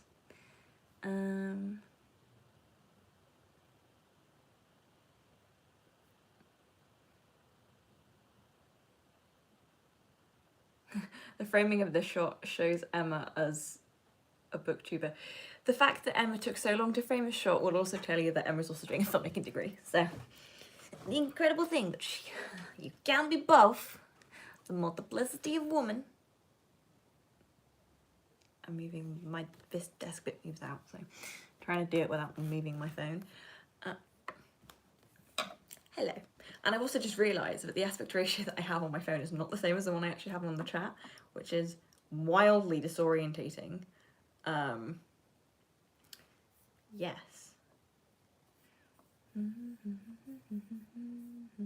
Ooh, my year of rest and relaxation, is it good? Because I have seen a bunch of people talk about that, and I'm quite interested in it, but I don't, like, is it good? Like, do you rate it? Do you recommend it? Where the Crawdad's saying, that's quite, is that a classic? Like, that's quite a famous one, isn't it? Well, I know the name, so it must be. Where the Crawdad there?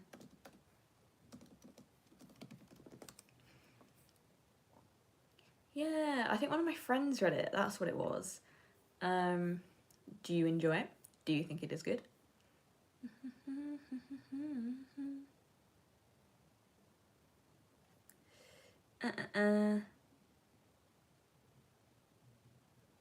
What's film 3?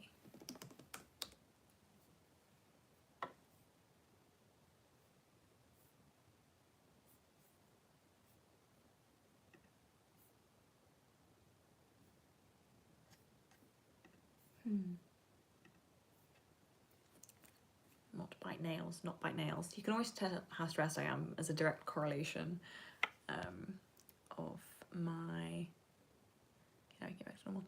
Of my nail length to my, yeah, you can also my dating life. I'm jealous of your organised bookshelves, thank you. This is my pride and effing joy. And I like to lord it over everybody, including my friends and family. My mother does not even have bookshelves this nicely organised, so this makes me feel like I have my life together.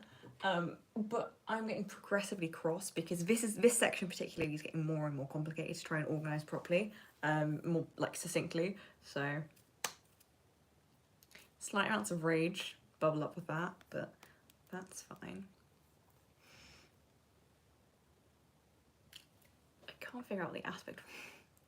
Yeah, the framing of this is driving me insane because I can't see it on here. This is really well framed, but it's not really well framed on here because you can, for whatever reason, see so much more. I'm gonna let it go now. Am I? Do I ever really let things go? What am I reading right now? I am reading ACOTAR. I've started reading ACOTAR right now, and after this, I'm going to make myself some food, and I am going to hop into my bed and read until I pass out. That is my plan. Because I did all my work today. I had my like little list of things I had to do. I'm scheduling auditions, and I'm excited. I've got some really good people who I'm really excited to be auditioning for my grad film. Would you like to hazard a guess? So the way casting generally works is, you know, you put out a listing, we use something called Spotlight, and we've also used something called Mandy, and then people will apply, and then you will shortlist, you will request self-tapes where you send out a scene and they will send back a, you know, just like a video of them reading the lines. And then from that you request auditions.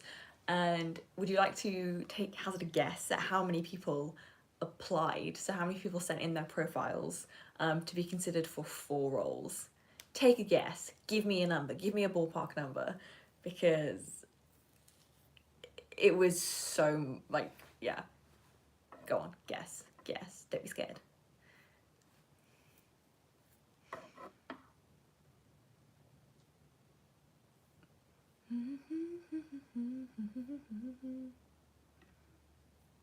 And we hide. Please don't spam my chat. I'm guessing 20.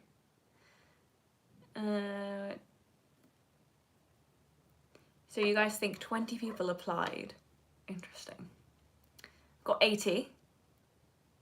So think about, we've got 50, okay. Interesting.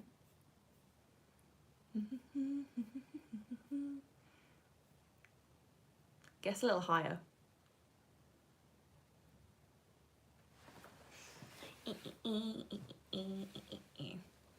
I'm just gonna tell you, 986 people applied for 4 roles. I requested 45 self-tapes, and I'm now doing, I think, 12 or maybe 14 auditions. Yes. Sorry, just Philip has just gone, what? I'm like, yeah. For my friend's grad film, the one I'm producing, over 1,000 people applied for 5 roles. Yeah. It's insane. So I had to go through every single one of these profiles. It's the way the system works, it's like the weirdest version of Tinder you've ever played. Because Tinder is a game, but you have to like say if somebody is a yes, a no, or a maybe, and then they get sorted into lists for you. So it was genuinely like playing. It was very, very strange. But yeah, so now from 986, I need to whittle it down to 4 people. So what I'm doing all of tomorrow and the day after. Yeah, it's just, and that just takes time. It is amazing. Like, it is amazing. You guys are, yeah, like I had no idea. Like, I genuinely thought it'd be like a couple hundred people. It's a paid job, so you're obviously going to get much, much more interest than other things, but yeah, crikey. That really, like, that I did not know that was going to be a thing. Yeah, so I'm casting tomorrow, and then I'm going to Sicily on the Friday. For work. My friends are like, oh, you're gonna have a really nice trip, you're gonna have a really nice holiday. I'm like, guys, this is a work trip. I have to go and do work. I have to go and produce and be in. It's basically like being mummy. Like, I need to be the one with all the answers. I very luckily have a fantastic co-producer. So we'll be fine. So the project that I'm going to go work on Friday, I'm there for like 2 weeks. It's my friend's grad film. He's written and directed it. I'm producing it. So I was sorting out somebody to do hair and makeup today. Yeah, there's a lot of sending emails and text messages, and I found something to play with my hands, which it's always funny when I like clock, like I start doing this in like a therapy session, like I'll play with one of my rings or something, and then it's really funny when I clock my therapist clocking me do it. I'm like, I know I have the things, but I do when you're making me talk about something. But hello. I'm doing a live stream. Really? Yeah. Bye. Live with my brother. Yeah, this is just funny when my therapist, like, I clock me doing like the silly. Yeah. Anyway, anybody play poker? At least I know what my tells are.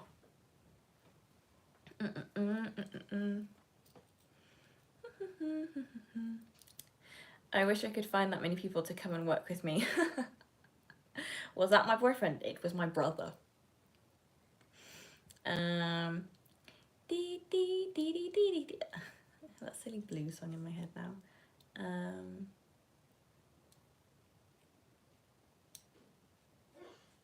Yeah, but it's been a lot of work. Casting is always a lot more work than you think it's going to be. So, fun. Which is also then, like, I feel really bad when, for everybody that I've, like, spoken to, and, like, everybody whose agent I've spoken to, like, I've always made sure that you reject them properly and you write them a little letter and just not just, like, ghost them, basically. But it really sucks that you can't give out, like, proper explanations for things. Yes, my brother is the one who plays the guitar. He's the squire. That's his down there. Waiting for film school application results. Any advice for the long wait? I wish you all the best of luck. Unfortunately, after my interview, I found out, I think the next day. but that just depends on like the school you go to and the kind of systems they have in place and stuff.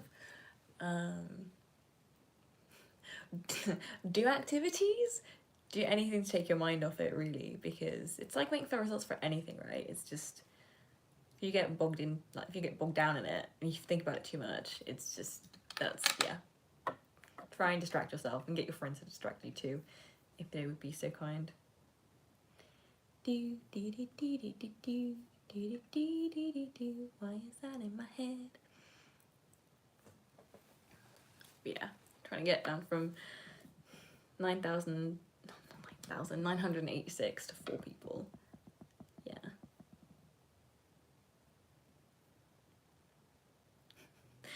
My year of rest is enjoyable so far. It is a bit dark, but it's kind of making me want to take a year off. Yeah, like I can understand that, right? Like we live in a society where like burnout is such a thing of like trying to like perpetually go, but like the idea of just being allowed to take a break would be wonderful. But I'm like, am I gonna ruin my entire career? I think that's more stressful.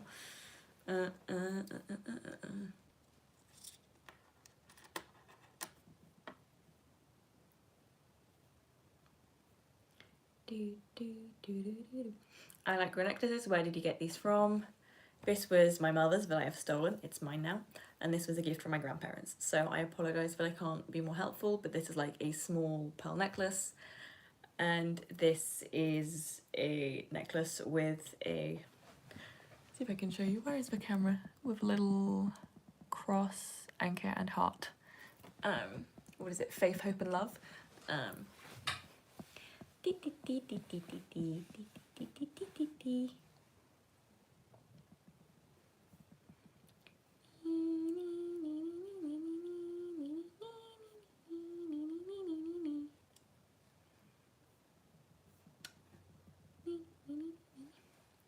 Yes, Don't Worry Darling. When that comes out, it's like I'm gonna review it. Like there is literally no way that I can't review that film. Like that is, it's like made, come on, like, I just really desperately want Harry to not be crap. I'm, as you can imagine, deeply concerned that Harry will be bad and it's gonna make it horrible to watch it. I'm excited more now that I'm like, it is Florence Pugh's movie, because obviously I've been hearing it so much as being like Harry's film, blah blah blah, but I'm very excited for it to be Florence's film. Again, interested in seeing Olivia Wilde's directing. I haven't heard the best things about what happened on their set though, so that's interesting, and like that's like, you know, an element to it. But it looks really good. The trailer looks good. So yeah, cinematography looks good. I think the premise is quite interesting. I'm feeling more like Stepford Wives, but like maybe just a little bit more fucked up. So yeah, I don't know. I am really, really curious to see it. Like, if I get my bum and I see it and I'll get my money, like, let's be real. Yeah, I hope it's good. I'll be really, really disappointed if it isn't. The other thing that I can't wait, fucking Greta Gerwig is doing a Barbie movie, but she's cast Margot Robbie. This can't be anything, like, this has to be, like, deeply fucked up, doesn't it? Like, that film is gonna be so fucked up, and, like, I have bets on it being, like, like a thriller or something. I really, really want that. Like, give me violent Barbie. Give me gaslighting Barbie. I want, yeah, that's like definitely like my bet on what it's gonna be, because you can't put Margot Robbie and make her like full Barbie and then it not be like it's not gonna be a happy fun film, is it? No. Greta Gerwig is too smart for that. It's gonna be well fucked up. Cool. What is my favorite part of filmmaking? All of it. I like all of it. I like, well, apart from writing, I fucking hate writing. That's like I just hate, yeah. Well, when it's bad, it's horrible, but when it's good, it's great. I'm enjoying this. All of Pre is really fun. It can be a bit stressful, but everything is stressful, and work is stressful. Being on set is like the best thing ever. Like that's probably, maybe that's my favorite part, because I feel like as a director I get to do my job, and I like working with actors and I like working with the team. It's so fun. But then like there's like a sense of like relief when you make it into post and you're like, I only need to deal with one person now. That's super nice too. Ooh, yes, Barbie, R.E. Barbie, the film. It should be Jennifer's Body crossover with Barbie. Yeah, I can so see that. What's your opinion on Manchester by the Sea? I haven't watched it, actually. I haven't watched it. Goodbye, Ryan. Do do do do do do do do do do do do do. Why is that in my head? Have I read The Leopard? Yes, I have read The Leopard. I really rate it. It is one of my favorite books. I really highly rate it. It's fantastic. So fantastic. I just finished reading one of Calvino's some of his essays. They're talks, like 6 memos for the next millennium. I finished reading that, and he talks about Lampedusa, and he says just wonderful things, and they're so right as well, about like the way he can pinpoint a time that he wasn't part of, and that like he can understand characters so far removed from his time and make them feel so real and like it's written then. Very visual as a writer. So yeah, I really rate The Leopard. I really enjoyed it. My Italian friends hate it because they feel like they've been forced to read it, which is fair enough. That always ruins anything, doesn't it? But yeah, Leopard is great. And I've been to Sicily as a child, so I'm really curious to go as an adult. Now. Yes.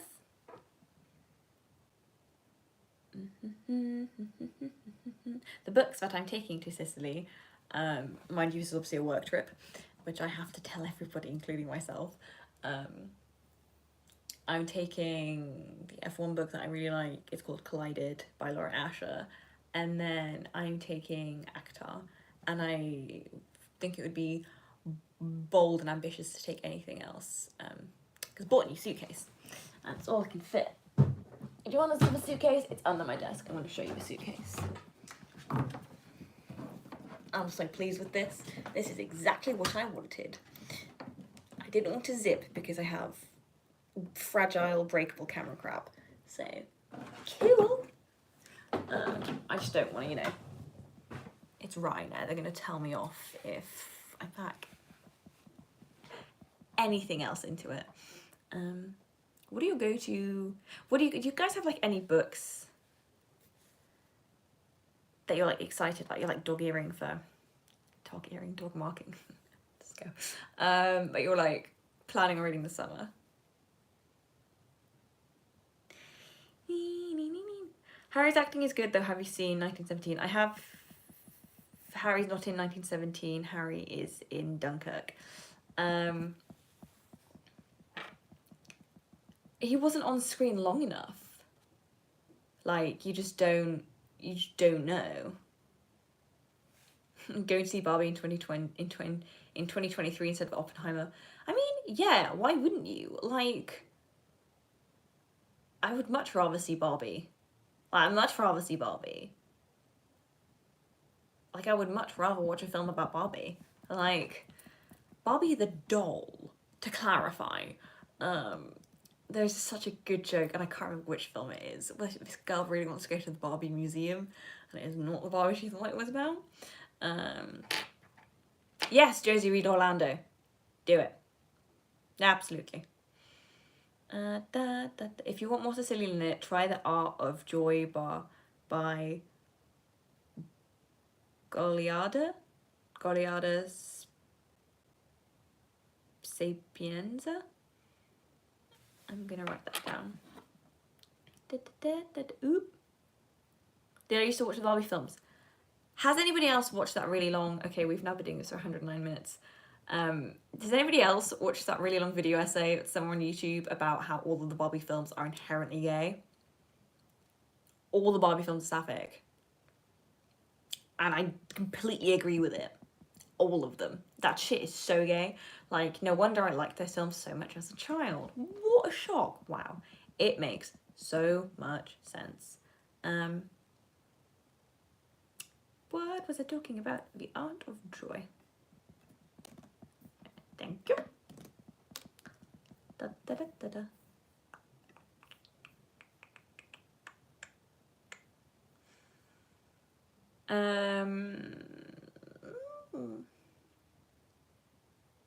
I would just watch it being Don't Worry Darling just because it has Florence Pugh in it, yeah.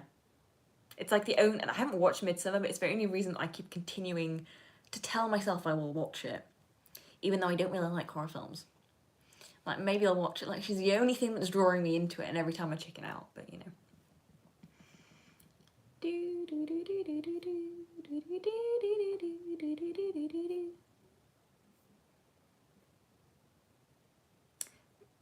Ryan, I thought you needed to leave. Midsummer is disturbing. That's why I haven't, I'm like,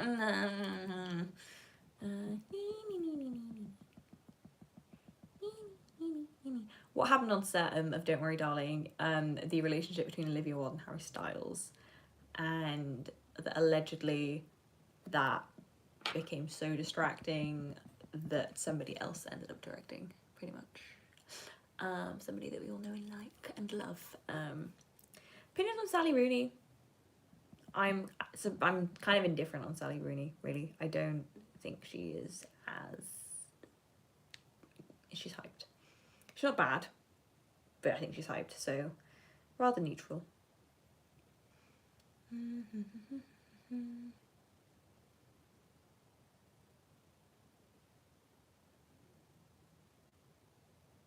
Sorry, Midsummer is scarring, but it's oddly a comfort film. I have questions. I have so many questions. Oh my god, we need to get As It Was in Your Head. It is in my head. The fact that Harry released new music in like 10 days is like insane. I am so excited for it. Like, that's all I'm gonna be playing for the next like month.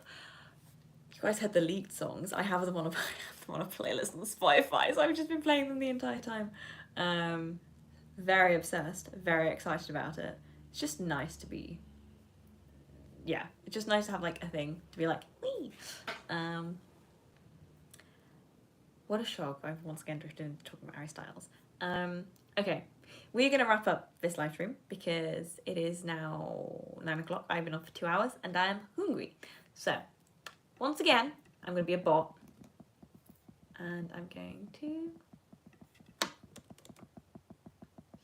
send you my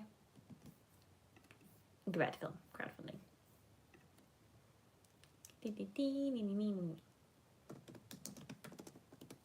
Do you have a look at it? 24-hour live stream challenge? Absolutely not. Thank you. I do need luck with the Kickstarter. We have a week left, which is like, and it's all or nothing funding, so that's very stressful. But yes, if you have £10 and would like to watch my grad film, please do consider donating. That would be lovely. It is a sapphic little coming of age story, and it's going to have, spoilers, it's going to have a happy ending, because I'm so done with all of the negative publicity the sapphics get. Why do you watch this channel? I've had all the pictures of the interior that we're shooting. So we're not filming in my parents' house in France. We're using it as a base, but we're filming somewhere else. And I've had pictures of it back, and it's gorgeous.